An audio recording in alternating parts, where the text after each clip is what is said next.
جب عمر فاروق رضی اللہ تعالیٰ عنہ پر قاتلانہ حملہ کیا گیا اور وہ زخمی ہو گئے تو ان کے زخموں کا علاج کرنے کے لیے دودھ پلایا گیا، لیکن دودھ ان کے زخم سے باہر نکل آیا۔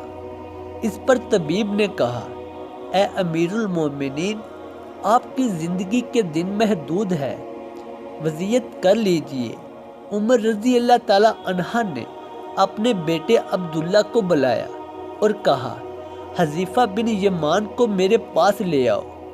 حذیفہ رضی اللہ تعالیٰ عنہ وہ صحابی تھے جنہیں رسول اللہ صلی اللہ علیہ وسلم نے منافقین کے نام بتائے تھے، اور یہ راز صرف اللہ، رسول اللہ اور حذیفہ ہی جانتے تھے۔ جب حذیفہ رضی اللہ تعالیٰ عنہ حاضر ہوئے تو عمر رضی اللہ تعالیٰ عنہ نے خون بہنے کے باوجود ان سے کہا، اے حذیفہ، میں تمہیں اللہ کی قسم دیتا ہوں، کیا رسول اللہ نے میرا نام منافقین میں لیا تھا؟ حذیفہ رضی اللہ تعالیٰ عنہ خاموش رہے اور ان کی آنکھیں بھر آئی۔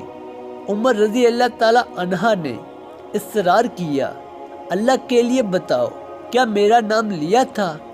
حذیفہ رضی اللہ تعالیٰ عنہ روتے ہوئے بولے، میں یہ راز کسی کو نہیں بتا سکتا، لیکن آپ کو یقین دلاتا ہوں کہ رسول اللہ صلی اللہ علیہ وسلم نے آپ کا نام منافقین میں نہیں لیا۔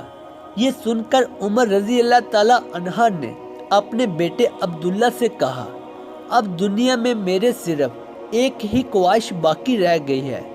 عبداللہ نے پوچھا، وہ کیا ہے اے ابا جان؟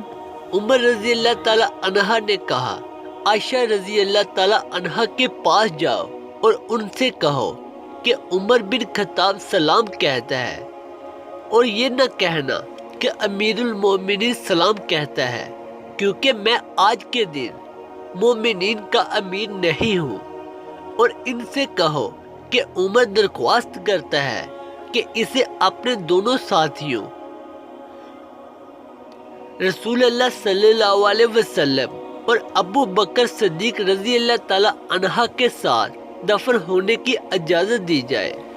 عبداللہ رضی اللہ تعالیٰ عنہ گئے اور عائشہ رضی اللہ تعالیٰ عنہ سے اجازت مانگی، اور اس وقت رو رہی تھی، لیکن انہوں نے فرمایا، میں یہ جگہ اپنے لیے رکھنا چاہتی تھی، لیکن آج میں اسے عمر کے لیے قربان کرتی ہوں۔ اللہ عمر رضی اللہ تعالیٰ عنہ پر رحم فرمائے، جنہیں جنت کی بشارت ملی، پھر بھی وہ اللہ کے خوف سے لرزتے رہے۔ لیکن آج ہم غفلت اور بے خوفی کی زندگی گزار رہے ہیں، نہ اپنے اعمال کا حساب کرتے ہیں، نہ اپنی آخرت کی فکر کرتے ہیں۔ دیکھو، اتنی بڑی بڑی ہستیاں ہیں، لیکن وہ اپنے اوپر شک کر رہے ہیں کہ کہیں ہم منافق تو نہیں۔ تو سوچ لو کہ ہمارے 21ویں صدی مسلمان کا کیا بنے گا۔